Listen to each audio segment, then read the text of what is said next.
అంబేద్కర్ భావజాలంతో పాలన చేయగల పార్టీని ఎన్నుకోవాలని జై భీమ్రావ్ భారత్ పార్టీ వ్యవస్థాపక అధినేత జడ శ్రవణ్ కుమార్ పిలుపునిచ్చారు. సమర్థవంతమైన వ్యక్తులను, పార్టీలను రానున్న ఎన్నికల్లో గెలిపించుకోవాల్సిన అవసరం ఉందని కూడా ఆయన సూచించారు. నెల్లూరులోని పురమందిరంలో హ్యూమన్ రైట్స్ ప్రొటెక్షన్ కమిటీ ఆధ్వర్యంలో నిర్వహించిన సదస్సులో శ్రవణ్ కుమార్ ముఖ్య అతిథిగా పాల్గొన్నారు. ఈ సందర్భంగా ఆయన మాట్లాడుతూ, స్వార్థ రాజకీయ ప్రయోజనాల కోసమే కుర్చీలాట ఆడుతున్న పాలకుల వల్ల దళిత, బహుజనుల ఆత్మగౌరవాలు కోల్పోతున్నారని, కొందరు ఈ లోకాన్ని శాశ్వతంగా విడిచారని చెప్పారు.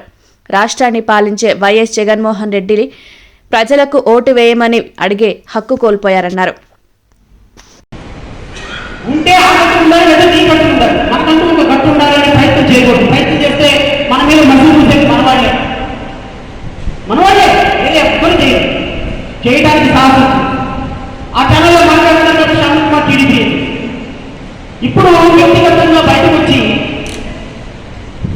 అందరి చేసిన తప్పులు మాట్లాడుతున్నాం కాబట్టి మళ్ళీ వైసీపీలో కూడా పోయినాడేమో శ్రవణ్ కుమార్. నెల్లూరు పట్టణంలో జరిపినటువంటి ఈ సభకి నన్ను ఆహ్వానింపజేసి నా ద్వారా ప్రజలకి కొంత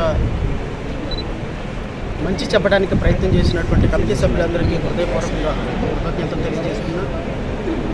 రాబోయే ఎలక్షన్స్లో పరిపాలన దక్షత కలిగినటువంటి వ్యక్తులను ఎన్నుకోవటం వల్ల ఈ హ్యూమన్ రైట్స్ వైలేషన్ అంటే ప్రభుత్వాల నుంచి పౌరుల హక్కులకి భంగం కలిగే అంశాలు తగ్గుతాయి. బాబాసాహెబ్ అంబేద్కర్ ఐడియాలజీతో నడిచేటువంటి ఒక వ్యక్తి పరిపాలన చేసినప్పుడు, ఒక పార్టీ పరిపాలన చేసినప్పుడు ఆ రాష్ట్రంలో ప్రజలు సుభిక్షంగా ఉంటారు, ఆనందంగా ఉంటారు. ఒక పోలీస్ ఆఫీసరు వ్యక్తులను తీసుకొని వెళ్ళిపోయి ఈరోజు చూడండి రాష్ట్రంలో ఏ పోలీస్ స్టేషన్లో చూసినా దమనకాండలు కొనసాగుతాయి. సో హ్యూమన్ రైట్స్ వైలేషన్ జరగడానికి ప్రధాన కారణం ప్రభుత్వాలు, ఆ ప్రభుత్వాలు అవలంబిస్తున్న విధానాలు, ఆ ప్రభుత్వ ఐడియాలజీని మోస్తున్నటువంటి పోలీస్ ఆఫీసర్, తహసీల్దార్, ఎంఆర్ఓ, కలెక్టర్. సో ఇలాంటివన్నీ ఒక స్ట్రీమ్ లైన్ అయ్యి ప్రతి పౌరుడు తన హక్కుగా వచ్చేటువంటి, తనకు హక్కుగా ఉన్నటువంటి ప్రాథమిక హక్కుల్ని సక్రమంగా వినియోగించుకోగలిగిన రోజున ఈ హ్యూమన్ రైట్స్ వైలేషన్ అనేది తగ్గుతుంది. అది ప్రజల దృష్టిలో, ప్రజల చేతుల్లోనే ఉంది. మహనీయుడు డాక్టర్ బిఆర్ అంబేద్కర్ ఇచ్చిన ఓటు హక్కుని నిజాయితీగా, నిష్పక్షపాతంగా, డబ్బులకు అమ్ముడుపోకుండా ఏ రోజైతే మన మనసుకు నచ్చినటువంటి నాయకుడికి వేయగలుగుతుందో ఆ రోజు నిజమైన ప్రజాస్వామ్యం వస్తుంది అని ఈరోజు వక్తలందరూ కూడా నొక్కి వక్కానించారు. వారందరూ కూడా అద్భుతమైన సజెషన్లు ప్రజలందరికీ మనసులను తాకుతాయని నేను కోరుకుంటూ ఈ అవకాశం ఇచ్చినందుకు కమిటీ సభ్యులకి హృదయపూర్వకంగా నమస్కారం. Thank you. డిసెంబర్ 14వ తారీఖు హ్యూమన్ రైట్స్ ప్రొటెక్షన్ కమిటీ ఆధ్వర్యంలో మానవ హక్కుల పరిరక్షణ అవగాహన సదస్సు నిర్వహించడం జరిగింది.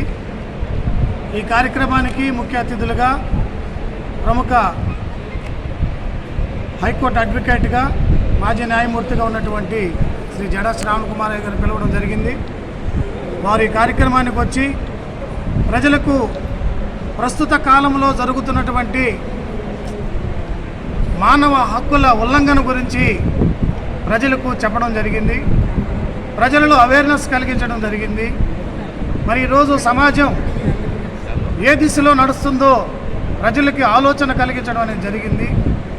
ప్రజలలో మానవ హక్కుల మీద, అనగా భారతదేశం రాజ్యాంగం కల్పించినటువంటి ప్రాథమిక హక్కుల మీద ప్రతి ఒక్కరూ అవగాహన కలిగి రాబో ఎలక్షన్లో ఒక మంచి సుపరిపాలన అందించేటువంటి ప్రభుత్వాన్ని ఎన్నుకునే దిశలో ప్రతి ఒక్క ఓటరు చైతన్యవంతులు కావాలని, మందుకి, డబ్బుకి, మరి బిర్యానీ ప్యాకెట్లకి మీ ఓట్లు అమ్ముకోవద్దని వర్తలందరూ కూడా మరి మీ యొక్క హక్కు, మరి ఈరోజు మీరు ఓటు వేస్తున్నారంటే ఆ రోజు డాక్టర్ బిఆర్ అంబేద్కర్ గారు ప్రతి పేదవాడికి ఓటు రావాలి, చదువు ఉన్నా లేకపోయినా ప్రజల్ని నాయకుల్ని ఎన్నుకునే హక్కు ప్రతి పౌరుడికి ఉండాలని ఓటు హక్కు కల్పించారు. కాబట్టి ఈరోజు ఆ ఓటుని మరి నిజమైన సేవ చేసేటువంటి సేవకులకు ఓటేసి మంచి పరిపాలకులను రాబోయే 2024 ఎలక్షన్లో ప్రతి నియోజకవర్గంలో మంచి ఎమ్మెల్యేలను ఎన్నుకొని మంచి ప్రభుత్వాలను మరి ఉన్నట్లయితే మానవ హక్కులను పరిరక్షించే విధంగా నాయకులు పనిచేస్తారు. ఈ ధనవంతులు ఈ యొక్క దౌర్జన్యాలు చేయడానికి, వ్యాపారాలు చేయడానికి ఎమ్మెల్యేలుగా మీ ముందుకు వస్తారు. వాళ్ళని మీ ఓటు అనేటువంటి ఆయుధంతో తరిమి కొట్టాలని మరి యొక్క నెల్లూరు పట్టణంలో అందరికీ పిలుపునిస్తున్నాను. పేరు